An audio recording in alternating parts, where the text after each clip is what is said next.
Hi viewers, நாளைக்கான வீடியோவில் என்ன நடக்குதுன்னு பார்ப்போம். வீடியோக்குள்ளே போகிறதுக்கு முன்னாடி நம்ம சேனலை லைக் அண்ட் சப்ஸ்கிரைப் பண்ணிவிட்டு கொஞ்சம் சப்போர்ட் பண்ணுங்கள். வாங்க இப்போ வீடியோக்குள்ளே போகலாம். வீடியோ ரொம்பவே இன்ட்ரெஸ்டிங்காக போய்கிட்டு இருக்கு. மகேஷ்க்கு முருகன் தன்னோட சின்ன வயசுலேருந்து க்ளோஸ் ஃப்ரெண்டு அப்படிங்கிற விஷயம் தெரிய வருது.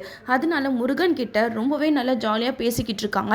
அப்போது மகேஷோட மனசாட்சி மகேஷ்கிட்ட பேசிக்கிட்டு இருக்கு. என்ன மகேஷ், ரொம்ப நல்ல மாதிரி நடிச்சுக்கிட்டு இருக்கியா? நீ கொஞ்சமாவது யோசிச்சுப்பாரு. முருகனுக்கு நீ சின்ன வயசில் பண்ண விஷயம் எல்லாமே தெரியும்.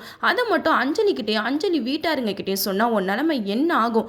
ஒழுங்கு மரியாதையா நீ இங்கேருந்து போகிற வழியை பாரு. நீ இங்கே இருந்தனா கண்டிப்பாக முருகன் உன்னை பற்றின விஷயத்தை எல்லாத்தையுமே அஞ்சலி கிட்ட சொல்லிடுவான் அப்படின்னு சொல்லிட்டு மகேஷோட மனசாட்சி மகேஷ் கிட்ட பேசிக்கிட்டு இருக்கு. இதெல்லாம் கேட்ட மகேஷ் பயங்கரமாக டென்ஷன் ஆயிடுறாரு. இனிமேட்டு நம்ம இங்கே ஒரு நிமிஷம் கூட இருக்கக்கூடாது அப்படின்னு சொல்லிட்டு அஞ்சலி கிட்ட போய் சொல்லி எப்படியோ வீட்டுக்கு கூட்டிகிட்டு போயிடுறாங்க. ஆனால் வீட்டுக்கு கூட்டிகிட்டு போனதுக்கப்புறம் நம்ம அஞ்சலி எக்ஸாம் வருது, காலேஜுக்கு போனோம் அப்படின்னு சொல்லிட்டு மகேஷ் கிட்ட சொல்கிறாங்க.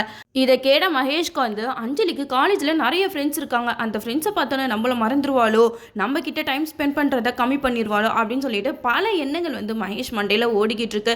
அதனால மகேஷ் அஞ்சலியை நம்ம காலேஜுக்குலாம் அனுப்பக்கூடாது, வீட்டில் இருந்தே எக்ஸாம் எழுத வைக்கணும் அப்படின்னு சொல்லிட்டு மகேஷ் முடிவு பண்ணுறாரு. அதையும் அஞ்சலி கிட்ட சொல்கிறாங்க. இங்கே பாரு அஞ்சலி, உனக்கு தான் மேரேஜ் ஆகிடுச்சுல, அதனால நீ காலேஜுக்குலாம் போய் எக்ஸாம் எழுத வேண்டிய அவசியமே கிடையாது. நான் உனக்கு எக்ஸாம் எழுதுறதுக்கு வீட்டிலே ஏற்பாடு பண்ணுறேன் அப்படின்னு சொல்லிட்டு மகேஷ் அஞ்சலி கிட்ட சொல்கிறாங்க. அதுக்கு அஞ்சலி சொல்கிறாங்க, இல்லைங்க, நான் காலேஜுக்கு போனேன்னா என்னோடய ஃப்ரெண்ட்ஸ் எல்லாத்தையுமே பார்ப்பேன், அவங்க கூட ஜாலியாக விளையாடுவேன், அவங்க கூட டைம் ஸ்பெண்ட் பண்ணுவேன், அந்த லைஃபே வேறு லெவலில் இருக்கும் அப்படிங்கிற மாதிரி அஞ்சலி மகேஷ் கிட்ட சொல்கிறாங்க.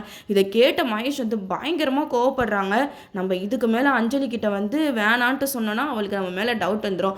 அதனால எக்ஸாம் எழுதுறதுக்கு நம்மளும் அஞ்சலி கூடயே போவோம் அப்படின்னு சொல்லிட்டு முடிவு பண்ணுறாங்க.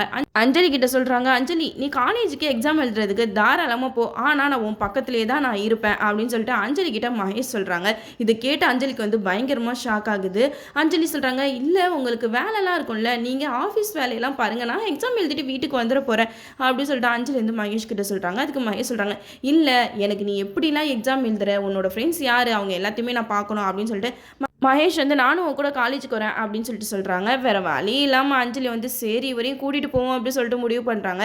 காலேஜுக்கு போனதுக்கப்புறம் தான் தெரியும் கவின் அஞ்சலிக்கு ரொம்பவே க்ளோஸ் ஃப்ரெண்ட் அப்படின்னு சொல்லிட்டு. கவினை பற்றின விஷயம் எல்லாமே நம்ம மகேஷ்க்கு தெரிய வந்துச்சுன்னா அப்போது மகேஷ் என்ன மாதிரி ரியாக்ட் பண்ணுவாங்கன்னே தெரியல. கண்டிப்பாக கவின் அஞ்சலி இவங்க ரெண்டு பேரும் ஃப்ரெண்ட்ஷிப் பற்றி தெரிஞ்சிச்சுன்னா அவங்க ரெண்டு பேரோட ஃப்ரெண்ட்ஷிப்பை மகேஷ் எப்படியாவது கட் பண்ணணும் அப்படின்னு சொல்லி தான் நினைப்பாரு. இந்த சீன்ஸ் எல்லாம் கொஞ்சம் சீக்கிரமாக வந்தால் நல்லாயிருக்கு. நம்மளும் வெயிட் பண்ணி பார்ப்போம். ஓகே வீவர்ஸ், இந்த வீடியோ உங்களுக்கு பிடிச்சிருந்தா லைக் பண்ணுங்கள், மறக்காமல் நம்ம சேனலை சப்ஸ்கிரைப் பண்ணிடுங்க.